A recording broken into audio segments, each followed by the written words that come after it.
We have come to the last part of Chapter 12, Introduction to Econometrics. Economists try to support their ideas with facts and figures in the ancient times.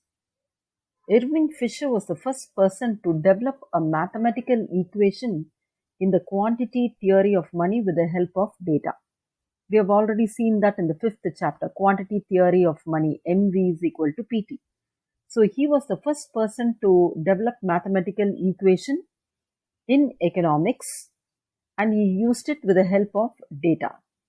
Later on, Ragnar Frisch, a Norwegian economist and statistician, named the integration of three subjects, mathematics, statistics, and economics, as econometrics.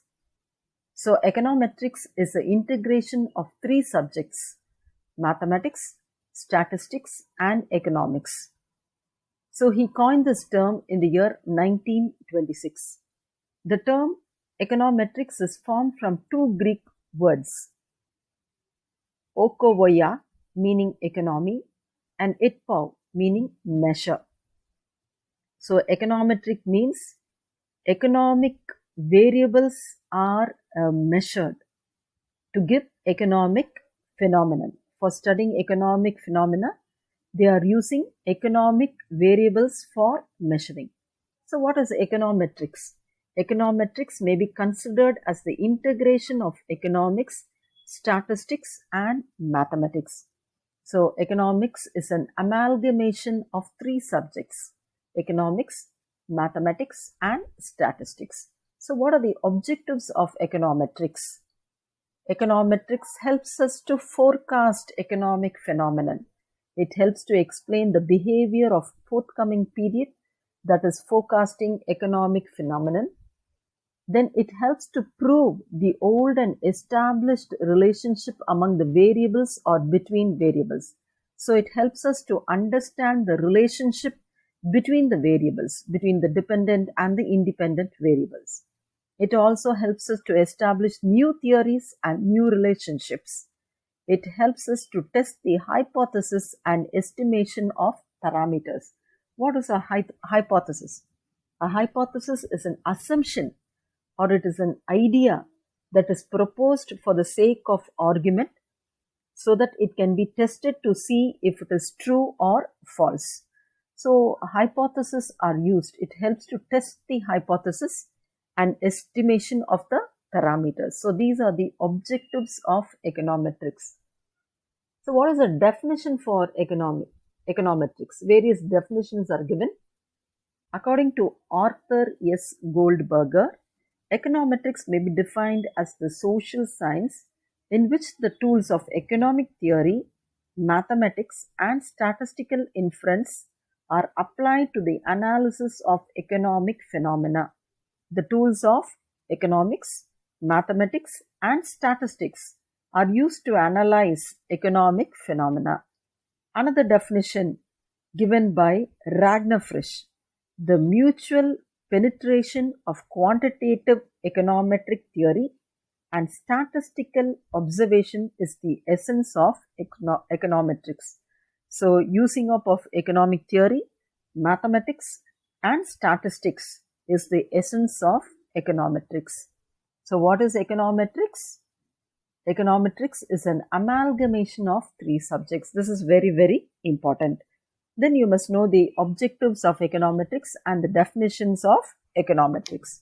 Next, official statistics.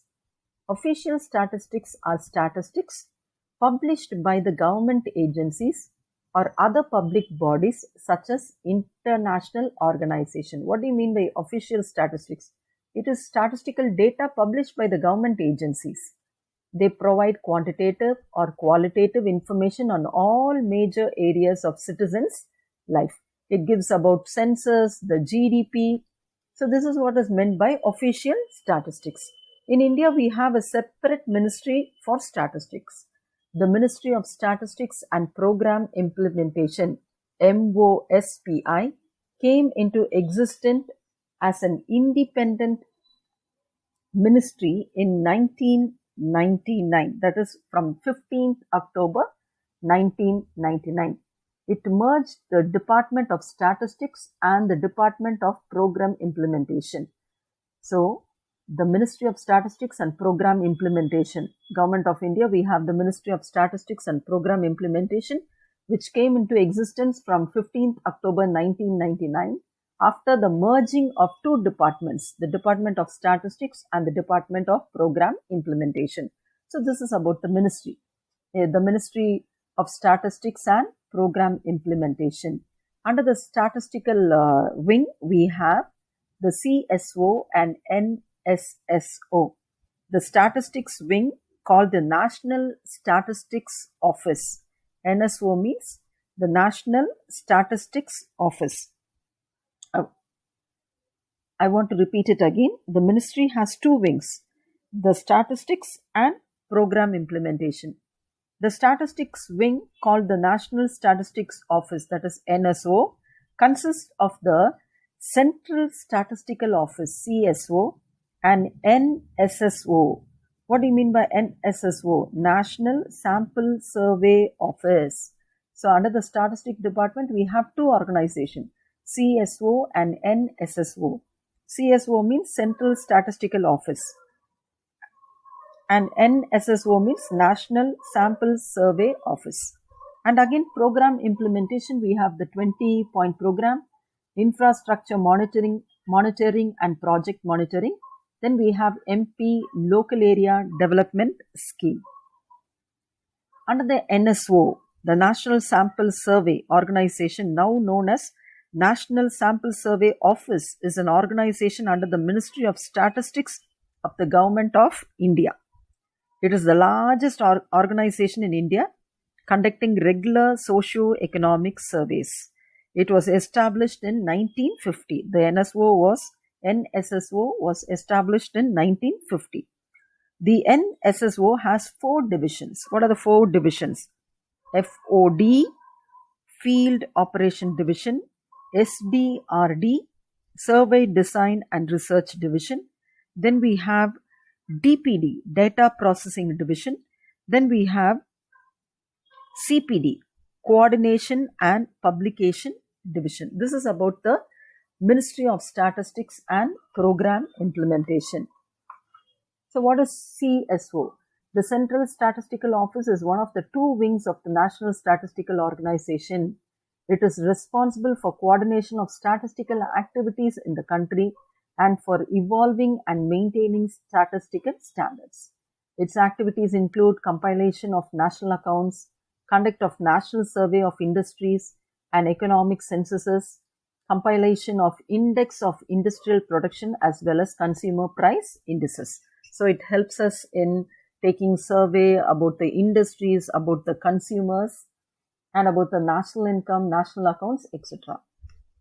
What is NSSO? National Sample Survey Organization. The National Sample Survey Organization, now known as the National Sample Survey Office, is an organization under the Ministry of Statistics of the Government of India.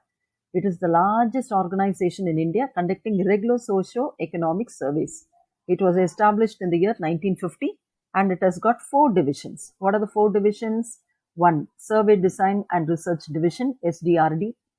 2. Field Operation Division, FOD. 3. Data Processing Division, DPD. 4. Coordination and Publication Division, CPD. The Program Implementation Wing has 3 divisions. They are the 20-point programs, the Infrastructure Monitoring and Project Monitoring, Member of Parliament Local Area Development Scheme. So I've explained this here. The flowchart, the explanation has been given here. So with this, we finish economics. Hope you enjoyed this unusual way of teaching economics through video lessons. I enjoyed as much as you enjoyed listening to my videos. The only thing is we were not able to meet in person. Hopefully, God willing, we will meet in school very, very soon. If you have any doubts, any clarification, feel free to call me. Okay. The only thing that we can do right now is you have to go through all the questions which are given in the book, textbook, book back questions, 2 marks, 3 marks, 5 marks and 1 mark. Especially go through all the 1 marks. I think I'm planning to train you in additional 1 mark question. I think we will start doing that after completing everything. எல்லாரும் தயவு செய்துமா 2 marks 3 marks 5 marks படிங்க. 1 word புக்குக்குள்ளே இருந்தும் நிறைய நம்ம படிக்க வேண்டியது இருக்குது. இனிமே வரப்போகிற நாட்களில் ரிவிஷன் ஸ்டார்ட் பண்ணும்போது நான் அந்த 1 markல உங்களுக்கு படிக்க நான் சொல்லித்தரேன். Please do not be afraid, do not be depressed, don't feel bad. ஐயோ நம்மளுக்கு சான்ஸே கிடைக்கலையே படிக்கிறதுக்கு கவனிக்கிறதுக்குலாம். நிறைய ஆப்பர்ச்சுனிட்டியில் ஒரு விதத்தில் டிஸ்அட்வான்டேஜஸ் இருந்தாலும் சில இடத்துல அட்வான்டேஜஸும் இருக்குது. வீட்டில் இருந்த மாதிரியே நீங்கள் படிச்சிருக்கீங்க, ஸ்கூலுக்கு வர டைம் உங்களுக்கு மிச்சமாயிடுச்சு, பஸ்ஸில் கஷ்டப்பட்டு வர்றது அல்லது ஆட்டோலேயோ ஓடி ஓடி வர்றது, அந்த கஷ்டம்லாம் உங்களுக்கு இந்த வருஷம் இல்லை. வீட்டில் உங்களுடைய வீட்டினுடைய கம்ஃபர்ட்டில் you've been listening to economics at the comfort of your homes. Okay, this is a very good blessing that God has given us. I am teaching from my home. Okay, so let us not be cripping about all the things that we have lost, all that which happened in the previous year. Please don't think of that. Just ignore the past and look ahead. நம்மளுக்கு என்ன இருக்கு next? So I just want to complete the lesson with this Bible passage. The horse is made ready for the day of battle, but victory belongs to the Lord. குதிரை யுத்த நாளுக்கென்று ஆயத்தமாக்கப்படும், ஜெயமோ கர்த்தரால் வரும். So God expects us to do all the preparation that is necessary to be victorious with our endeavors. So God is expecting us to prepare. இப்போ ஒரு குதிரையை எப்படி ஒரு போர்க்களத்துக்கு எப்படி ரெடி பண்ணுவாங்கல்ல, ஆனால் அங்கே வெற்றியோ தோல்வியோ ஆண்டவர் கையில் தான் இருக்குது. So I believe in that the victory comes only from the Lord. So you have to put in your heart and soul in doing everything. Okay, it is always better to be over prepared than under prepared for your tasks. So maybe in March or April, we do not know when we will have our public examination. The government has to decide and we have to get the notification or the announcements from the government. So until such time, patiently do your part. உங்கள் இதில் நீங்கள் என்னெல்லாம் படிக்கணுமோ அதை தயவுசெய்து படிங்க. ஏதாவது doubt இருந்ததுன்னா என்கிட்ட ஃபோன் பண்ணுங்கள், அது டெக்ஸ்ட் பண்ணுங்கள். I am willing to clarify all your doubts. God bless you, children.